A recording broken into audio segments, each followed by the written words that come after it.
नमस्कार। 12th class पाठ बाजार दर्शन।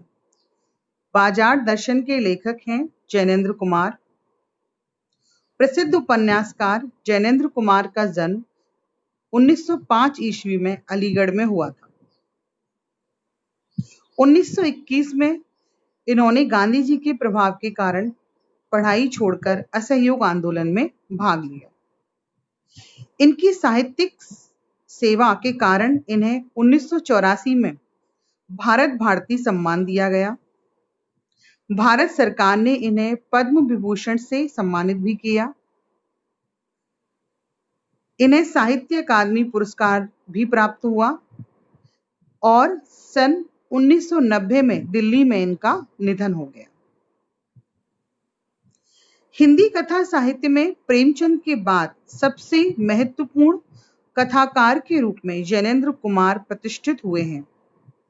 इन्होंने अपने उपन्यास व कहानियों के माध्यम से हिंदी में एक सशक्त मनोवैज्ञानिक काव्य धारा का प्रवर्तन किया है। पाठ पर आते हैं।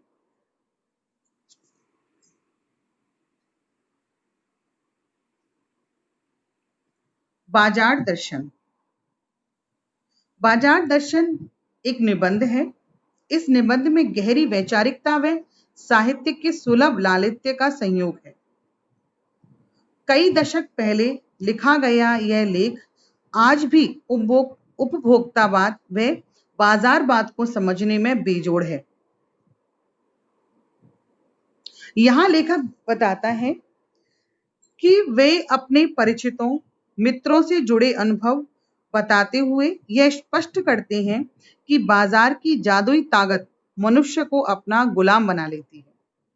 यदि हम अपनी आवश्यकताओं को ठीक ठीक समझकर बाजार का उपयोग करें तो उसका लाभ भी उठा सकते हैं। इसके विपरीत बाजार की चमक दमक में फंसने के बाद हम असंतोष, घृणा और ईर्ष्या से घायल होकर सदा के लिए बेकार हो जाएंगे। लेखक ने कहीं दार्शनिक अंदाज में तो कहीं किस्से कहानियों के माध्यम से अपनी बात को समझाने का प्रयास किया है। इसी क्रम में उन्होंने केवल बाजार का पोषण करने वाले अर्थशास्त्र को अनीति शास्त्र भी कह दिया है। अब हम पाठ को प्रारंभ करते हैं। पाठ में लेखक बताता है कि एक बार उनके मित्र किसी काम से कुछ मामूली चीज लेने के लिए बाजार गए थे, लेकिन जब जैसे ही बाजार से लौटे तो उनके हाथ में बहुत भारी भरकम बंडल था। लेखक ने पूछा, ये अपने साथ क्या ले आए? उन्होंने कहा, ये सब मेरी पत्नी की महिमा है और उस महिमा का मैं कायल हूं। क्योंकि लेखक बता रहा है कि आदि काल से ही जब पत्नी कुछ खरीद के लाती है, उसको पति साथ में होता है, लेकिन फिर भी पति लोग क्या करते हैं, पत्नियों के ऊपर ही डाल देते हैं कि इन्होंने जिद की इसलिए इतनी सारी खरीदारी हो गई। बल्कि खरीदारी पत्नियां नहीं करती, पति कर रहे हैं, मनुष्य कर रहा है। क्यों? क्योंकि उसके पास गर्मी है पैसे की। अगर पैसे की गर्मी ही नहीं होगी, पैसे खरीदने की अगर शक्ति ही नहीं होगी, तो क्या वो अपनी पत्नी को इतना सारा सामान खरीद के दे सकता है? नहीं दे सकता। तो इसमें दोष किसका है? उस मनुष्य का है जो खरीदारी कर रहा है। आगे लेखक कहता है कि यहाँ पर एक तत्व है मनी बैग, अर्थात पैसे की गर्मी या एनर्जी। जिसके पास पैसे की गर्मी अधिक होगी, पैसे की एनर्जी अधिक होगी, वह तो कुछ भी खरीद सकता है। लेखक कह रहा है पैसा पावर है, क्योंकि पैसा वो है, अगर उसके पास पैसा है तो पैसा कैसे दिखता है व्यक्ति का, कि उसके पास मकान है, बैंक बैलेंस है, बड़ी बड़ी गाड़ियां हैं। इन सब के माध्यम से हम कह सकते हैं कि व्यक्ति बहुत पैसे वाला है। और जब व्यक्ति पैसे को जोड़ के रखते हैं तथा पैसे को जुड़ा होने पर स्वयं को बड़ा ही गर्वीला महसूस भी करते हैं। अब लेखक कह रहा है कि मित्र की अधिकतर खरीद परचेजिंग पावर के अनुपात से आई थी, ना कि जरूरत से। वो जो उनके मित्र बाजार गए थे, वो बाजार से जो सब कुछ खरीद के लाए, वो किसके कारण खरीद के लाए? परचेजिंग पावर के कारण ही खरीद के लाए। उनकी जरूरत का उसमें कोई भी सामान नहीं था, लेकिन पैसे की गर्मी थी, पैसे की गर्मी के कारण ही उन्होंने फिजूल का सामान खरीद लिया। आगे लेखक बताता है कि फालतू चीज को खरीद का प्रमुख कारण बाजार का आकर्षण है। यदि हम कोई फालतू चीज खरीद कर लाते हैं तो उसका मेन कारण क्या है? आकर्षण है, बाजार का आकर्षण। कैसे आकर्षण है? कि जब हम बाजार जाते हैं तो बाजार तो सजा हुआ है, अनेकों प्रकार की दुकानें हैं, दुकानों पे अनेकों प्रकार का सामान लगा हुआ, बाहर तक सजा कर रखते हैं, लटका कर रखते हैं, बहुत कुछ होता है। तो उस आकर्षण में हम फंस जाते हैं, ये भी अच्छा लग रहा है, वो भी अच्छा लग रहा है। अगर पैसा है तो हम उसको खरीदते जाते हैं और इस प्रकार क्या करते हैं? फिजूल का सामान हम खरीद लेते हैं। यहाँ पर लेखक का मित्र बता रहा है कि ये बाजार शैतान का जाल है। ये एक ऐसा जाल है जो बेहया है, जो बेहया ही होगा जो इसमें नहीं फंसेगा। बेहया का मतलब होता है बेशर्म, क्योंकि अगर सही व्यक्ति होगा तो वह इसमें फंस जाएगा। लेखक के मित्र का मानना है ये। कोई बहुत ही ज्यादा बेशर्म होगा, अपनी आंखों को बंद कर लेगा, मैं देखूंगा ही नहीं बाजार की तरफ, तब भले ही वो इसके रूप जाल से बच सकता है। बाजार अपने रूप जाल में सबको उलझा लेता है। इसके निमंत्रण में आग्रह नहीं होता। वो तुम्हें आग्रह नहीं करता कि आएंगे क्या आप, जैसे हम कहते हैं ना किसी को खाना खाओगे क्या आप, वो आग्रह नहीं होता, वो तो लूट मचाता है। जैसे ही आप बाजार में गए, वो तो आकर्षक वस्तुएं दिखाएगा और आप उन आकर्षक वस्तुओं में फंस जाएंगे। तो वो उसका आमंत्रण कैसा होता है? उसका आमंत्रण मूक होता है, बिल्कुल। वो तो चुप है और चुप रहकर भी आपको लूट रहा है। लेखक बताता है ऊंचे बाजार का आमंत्रण मूक होता है। जैसे हम बड़े बड़े मॉल में जाते हैं, बड़ी बड़ी दुकानों पे जाते हैं, वहां क्या है? दुकानदार को कहना भी नहीं पड़ता ये सामान दिखाओ, वहां तो सब कुछ पहले से ही लगा हुआ है। तो वो भी मूक रहकर व्यक्ति को लूट रहा है। वह बड़ा बाजार जो है यह इच्छा जगाता है कि व्यक्ति के अंदर उन वस्तुओं को देखकर व्यक्ति के अंदर ये इच्छा जगाता है कि मेरी कमी है तुम्हें और तुम मुझे ले लो। और व्यक्ति क्या करता है?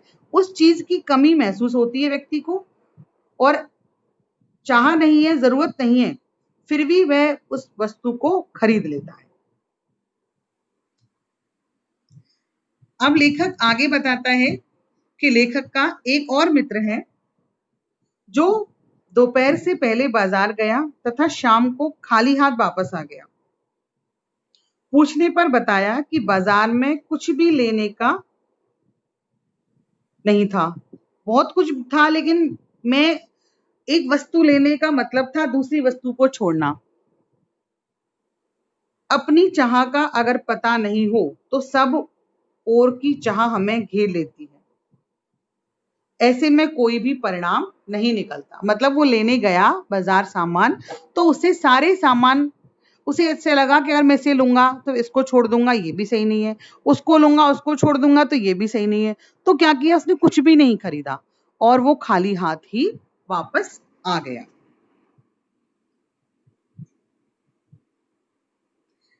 अब यहाँ लेखक बता रहा है कि बाजार एक जादू है। वह कैसा जादू है?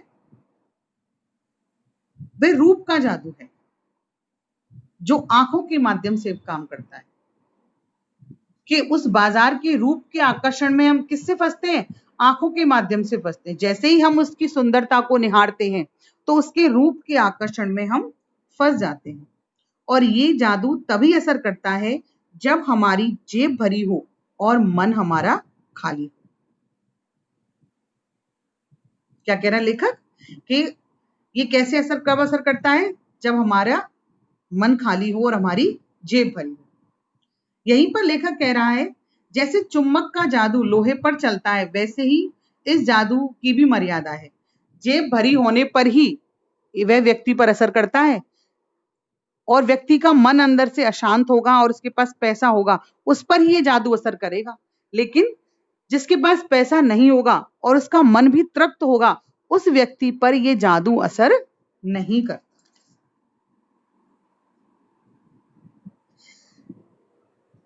लेखक कह रहा है कि खाली मन को बाजार की चीजें निमंत्रण देती है। यदि व्यक्ति का मन खाली होता है, मन खाली का अर्थ होता है कि व्यक्ति का अंदर से व्यक्ति संतुष्ट नहीं है, अपने जीवन से संतुष्ट नहीं है, अपने आसपास हो रही घटनाओं से संतुष्ट नहीं है, तो फिर क्या होता है, उसका मन असंतुष्ट रहता है। तो अपने मन के खालीपन को भरने के लिए जब वो बाजार जाता है, तो उसे हर वस्तु अपने योग्य नजर आती है और वह अनावश्यक वस्तुओं की खरीदी कर लेता है। इसलिए लेखक क्या कह रहा है, खाली मन को बाजार की चीजें निमंत्रण देती है। सब चीजें खरीदने का मन करता है व्यक्ति का, लेकिन जैसे ही वह घर आता है और थोड़े दिनों बाद जब ये बाजार का जादू उतरने लगता है, तो जो सामान उसने खरीदा था वही आराम वाली वस्तुएं उसके जीवन को प्रभावित करने लगती हैं, उसके जीवन में खलल डालना प्रतीत होने लगती हैं। और जब इतनी सारी खरीदी करने के बाद व्यक्ति का स्वाभिमान व अभिमान दोनों बढ़ता है। पहले जब खरीदता है तो बड़े स्वाभिमान के साथ, अभिमान के साथ खरीद लेता है, लेकिन जब थोड़े दिनों बाद वही वस्तुएं उसके आराम में जब दखल देने लगती हैं, परेशानी पैदा करने लगती हैं, तब उसे महसूस होता है कि ये सारी वस्तुएं मैंने अनावश्यक ही खरीदी। आगे लेखक कह रहा है,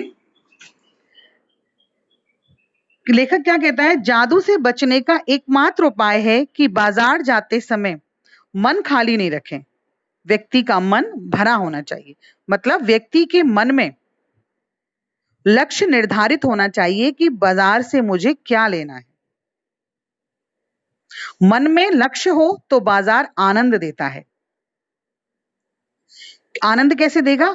जो हमें जरूरत का सामान है हम वो ले आए और लाकर हम बड़े प्रसन्न होते हैं और दुकानदार की तारीफ भी करते हैं। जब दुकानदार कहता है ना ये वस्तु बहुत अच्छी है, या आपके काम की नहीं है, इसे छोड़ दो, और घर आके जब हमें पता चलता है कि वास्तव में ये वस्तु हमारे काम की थी, तो हम बड़ी तारीफ करते हैं उसकी। तो वो बाजार हमें आनंद देता है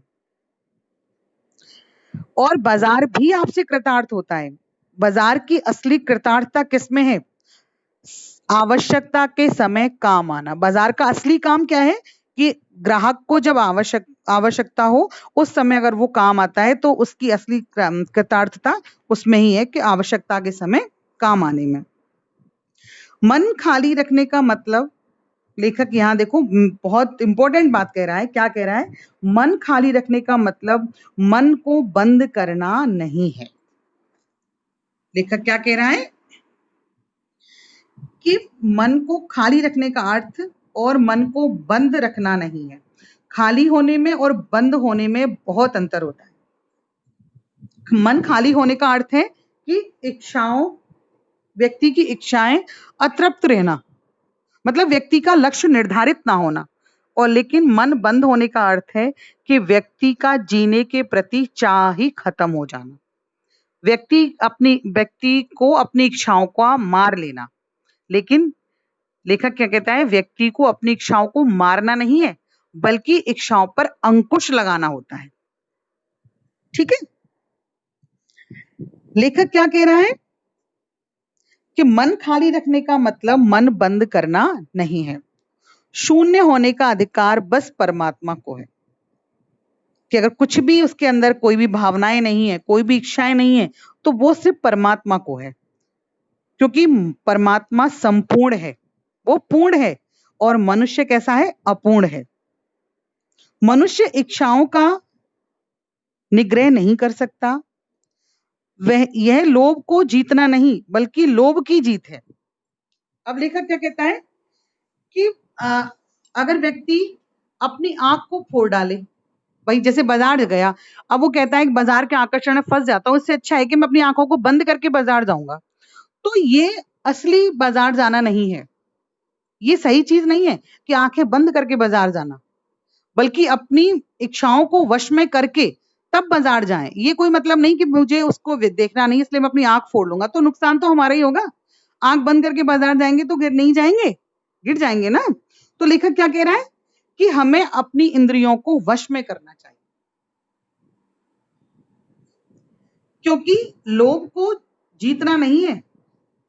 अगर इस प्रकार हम लोभ करेंगे कि हम आंखों को फोड़ लें, आंखों को बंद करके बाजार जाएंगे, तो हम इस प्रकार लोभ को नहीं जीतेंगे, बल्कि लोभ ही हमें जीत लेगा। ठीक है, क्या कह रहा है, वो लोभ ही हमें जीत लेगा। मन को बलपूर्वक बंद नहीं करना है, मन को समझाना है, तब उसे बंद करना है। मन को समझाना है कि ये वस्तु मेरे काम की नहीं है, इसीलिए मैं इसे नहीं खरीद सकता, इसीलिए मन को बंद नहीं करना है। लेखक कहता है वास्तव में मनुष्य को अपनी अपूर्णता स्वीकार कर लेनी चाहिए। सच्चा कर्म सदा इस अपूर्णता की स्वीकृति के साथ ही होता है। सच्चा कर्म क्या है कि हमें पता है हम मनुष्य हैं और मनुष्य के अंदर भावनाएं उठती रहती हैं, इच्छाएं बलवती होती ही रहती हैं, लेकिन ये नहीं कि हमारे अंदर इच्छाएं पैदा हो रही हैं तो हम अच्छे नहीं हैं, बल्कि ये मनुष्य का स्वभाव होता है। एक इच्छा पूरी हो गई, उसके बाद दूसरी इच्छा स्वतः ही व्यक्ति के अंदर जागृत हो जाती है, ये मनुष्य का स्वभाव होता है। तो ये हमारी अपूर्णता नहीं है, बल्कि इस अपूर्णता के साथ हमें अपने आप को स्वीकार कर लेना चाहिए। अतः हमें मन की भी सुननी चाहिए, मन की सुननी चाहिए, लेकिन मन को मनमानी करने की छूट भी नहीं देनी चाहिए।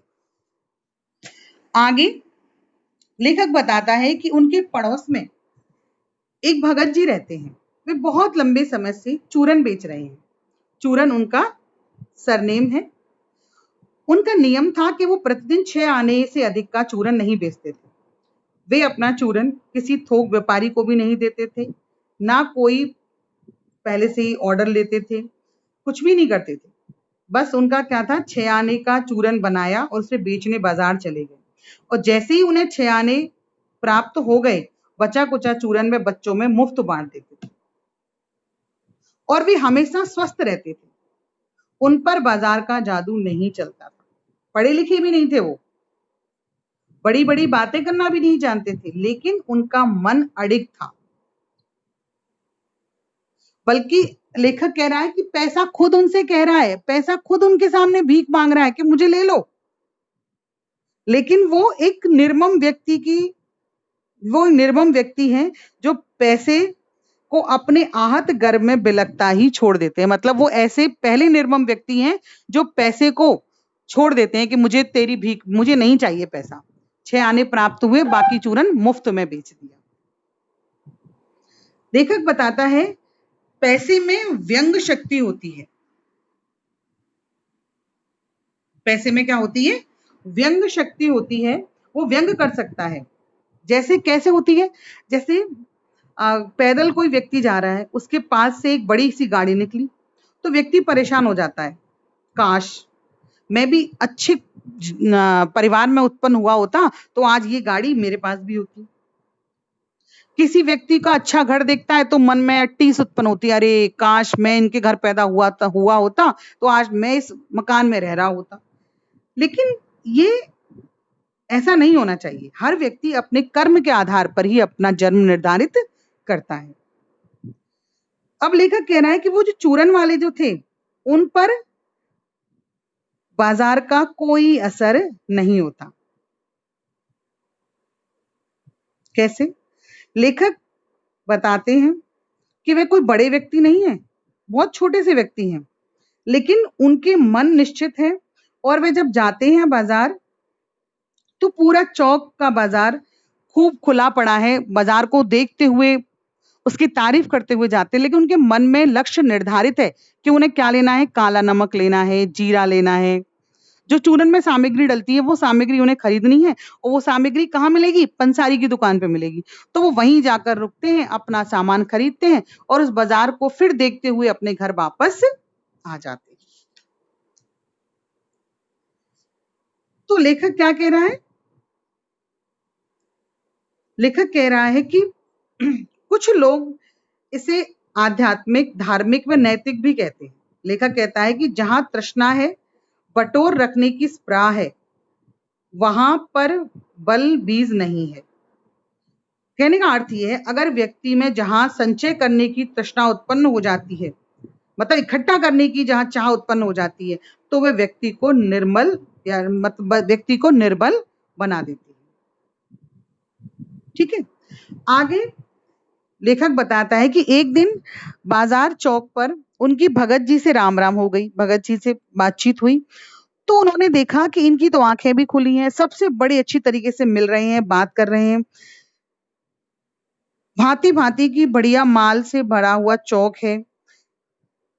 उन्होंने मात्र अपने जरूरत का सामान लिया, बाकी सारी दुकानें, पूरा बाजार जो था उन्हें शून्य लगा और बाजार के आकर्षण उन्हें बुलाता रहा, लेकिन वे उस आकर्षण में नहीं फंसे क्योंकि उनका लक्ष्य निर्धारित था।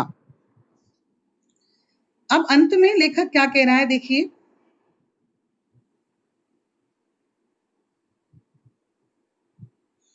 अंत में लेखक कह रहा है, लेखक मानता है कि बाजार को सार्थकता वह मनुष्य दे सकता है जो अपनी जरूरत को पहचानता हो। बाजार को सार्थकता कौन दे सकता है? वो भगत जी दे सकते हैं जो अपनी जरूरत को पहचानते हो। जो केवल परचेजिंग पावर के बल पर बाजार को बढ़ाते हैं, वो बाजार ना तो बाजार से लाभ उठा पाते हैं और ना ही बाजार को सच्चा लाभ दे पाते हैं, क्योंकि जो अपनी पैसे की गर्मी दिखाने के लिए बाजार जाते हैं, वो बाजार का लाभ उठा नहीं पाते, बल्कि बाजार ही उनका पूरा लाभ उठा लेता है। लेखक कहता है कि ऐसे लोग जो परचेजिंग पावर के आधार पर बाजार जाते हैं, वे लोग बाजार का बाजारूपन बढ़ा देते हैं। क्या कह रहा है लेखक? कि उसका बाजारूपन बढ़ा देते हैं और ज्यादा उसको वो कर देते हैं। ये कपट को, ऐसे व्यक्ति कपट को बढ़ाते हैं, सद्भाव को घटाते हैं। सद्भाव नष्ट होने से ग्राहक और बेचक बन जाते हैं। कपट को कैसे बढ़ाते हैं कि अपना सामान बेचने के लिए हर दुकानदार किसी भी हद तक निम्न कोटि का कार्य करने के लिए भी तैयार हो जाता है। वे एक दूसरे को ठगने की घात में रहते हैं, बेचने वाला भी और खरीदने वाला भी। खरीदने वाला सोच रहा है कि मैं दुकानदार को चपत लगा रहा हूं, और दुकानदार तो पता ही है कि मैं इस ग्राहक को कैसी चपत लगा रहा हूं। तो दोनों एक दूसरे को ठगना चाहते हैं, और ऐसा बाजार व्यापार नहीं करता बल्कि व्यक्ति का शोषण करता है। लेखक कहता है कपट सफल हो जाता है ऐसे व्यक्ति जो परचेजिंग पावर के आधार पर बाजार जाते हैं, उनके आधार पर बाजार का जो कपट है वो सफल हो जाता है और बाजार मानवता के लिए विडंबना बन जाता है। और ऐसे ही बाजार को ये परचेजिंग पावर वाले लोग उसको पोषण कर रहे हैं, उसको पोषित करते हैं। और क्या करते हैं? पोषित करने के कारण, और उससे कहते हैं कि आओ तुम हमें लूटो, बाजार के बाजारूपन को बढ़ा रहे हैं। लेखक कह रहा है कि ऐसे बाजार का पोषण हुआ है जो उसका शास्त्र बना हुआ है, अर्थशास्त्र। वह अर्थशास्त्र सरासर औंधा है, वह मायावी शास्त्र है, वह अर्थशास्त्र अनीति शास्त्र है। कौन सा अर्थशास्त्र? जिस अर्थ के माध्यम से, जिस व्यापार के माध्यम से बाजार को सजाया गया है, वो आज अर्थशास्त्र क्या हो गया है? एक अनीति शास्त्र के रूप में हमारे सामने उपस्थित हो गया है। एक ऐसा व्यापार जो हम पर अनीति कर रहा है। Thank you.